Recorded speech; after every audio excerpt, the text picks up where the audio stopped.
வணக்கம் மக்களே, நான் உங்கள் வினோத். என்னடா ரொம்ப நாள் ஆச்சு ஆளக்கானமேன்னு பார்த்தீங்களா? நம்ம சொந்தமாக ஒரு ரெஸ்டாரண்ட் ஒன்று ஓப்பன் பண்ணியிருக்கோம். அப்புறம் வினோனா ஈட்டரி அப்படிங்கிற நேமில் ஒரு ஷாப் ஒன்று ஓப்பன் பண்ணி போயிட்டுருக்கு. ஸோ அதனால தான் கொஞ்சம் பிஸி. வீடியோ ரெகுலராக போட முடியல, கொஞ்சம் பிஸியாக இருந்ததுனால. கொடைக்கானலில் கிளைமேட்டு இப்படி தான் இருக்குது. டெய்லி ஒரு ஆஃப்டர்நூன் ஒரு ½ hour 10 நிமிஷம் அட்லீஸ்ட் ஒரு 20 நிமிஷமாவது டெய்லி மழை வந்துடுது. இன்றைக்கி அப்படி தான் இருக்குது, மைல்டாக இருக்குது. கிளைமேட் வந்து ரொம்ப எப்படி சொல்கிறது, மழை எப்போ வேணும் வரலாம், அந்த மாதிரி தான் இருக்குது கிளைமேட்டு. க்ரௌடுன்னு பார்த்திங்கன்னா மீடியமான க்ரௌடு தான்.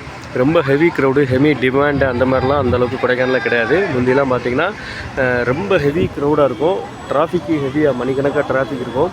ஸோ அந்தளவுக்குலாம் இப்போ கிடையாது, மீடியமான டிராஃபிக் தான். ஏன்னு கேட்டிங்கன்னா இ-பாஸ், இந்த இ-பாஸில் வந்து அந்த லிமிட்டட் வெஹிக்கிள்ஸ்க்கு இ-பாஸ் கிடைக்கிறனால, அதுவும் இல்லாமல் நிறைய பேருக்கு இ-பாஸ் எப்படி எடுக்கணும்னு தெரில. என்கிட்டே சில கஸ்டமர் வந்து இ-பாஸ் எடுக்க எவ்வளோங்க செலவாகும், எங்கே போய் எடுக்கணும், எங்கே அப்ளை பண்ணணும்னு கேட்குறாங்க. ஸோ அந்தளவுக்கு இ-பாஸை குறித்த விழிப்புணர்வு யாருக்கும் இன்னும் அதிகமாக இல்லை. ஒரு 80% பீப்புள்ஸ்க்கு இன்னும் இல்லை.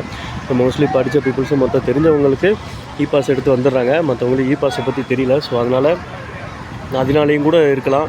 அதேமாதிரி இ-பாஸ் கிடைக்காதனால மூணார், ஊட்டி, அந்த பக்கம் வேறு வெளியில் மற்ற ஏற்காடு மற்ற இடங்களுக்கு வந்து சைட்ஸிங் போயிடுறாங்க. ஸோ அதனால் கொடைக்கானல்லையும் கூட கொஞ்சம் கூட்டம் கம்மியாக இருக்கிறதுக்கான வாய்ப்புகள் இருக்குது இப்போதைக்கு. அப்புறம் 16, 17க்கு அப்புறம் ஹெவி க்ரௌடு, ஹெவி புக்கிங் இருக்குது.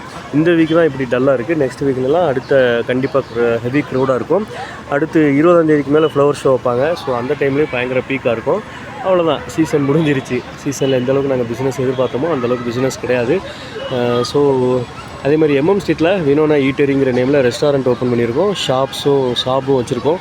ஸோ வந்தீங்கன்னா ட்ரை பண்ணி பாருங்கள். நம்மக்கிட்ட குஷ்பு இட்லி கண்டிப்பாக நம்மள்கிட்ட கிடைக்கும். அந்தளவுக்கு சாஃப்டாக ஃபேமஸான இட்லி, குஷ்பு இட்லி நம்மக்கிட்ட கிடைக்கும். ஓகே ஃப்ரெண்ட்ஸ், ரொம்ப நாளாக வீடியோ போட முடியல, மன்னிச்சிக்கோங்க. கொஞ்சம் வேலை பிஸி, ரொம்ப ரஷ்ஷான இருக்குது. இன்றைக்கி தான் ஃபேமிலியோட கொஞ்சம் வெளியில் வந்தோம். ஸோ அதனால தான் சரி கஸ்டமர்ஸ்க்கு ஒரு வீடியோ எடுத்து போட்டுருவோன்ட்டு வீடியோ எடுத்து போட்டேன். வேறு ஏதாவது டவுட்னா கூப்பிடுங்க. பட்ஜெட் விலையில் ரூம்ஸ், காட்டேஜஸ், ரிசார்ட்ஸ்லாம் நம்மள்கிட்ட இருக்குது. ஸோ அதுவும் தேவைனாலும் பயன்படுத்திக்கோங்க. வேறு எந்த ஒரு உதவினாலும் கூப்பிடுங்க. நான் உங்கள் வினோத்தில் ஒரு புது இடங்களை மீட் பண்ணுறேன். Bye, tata.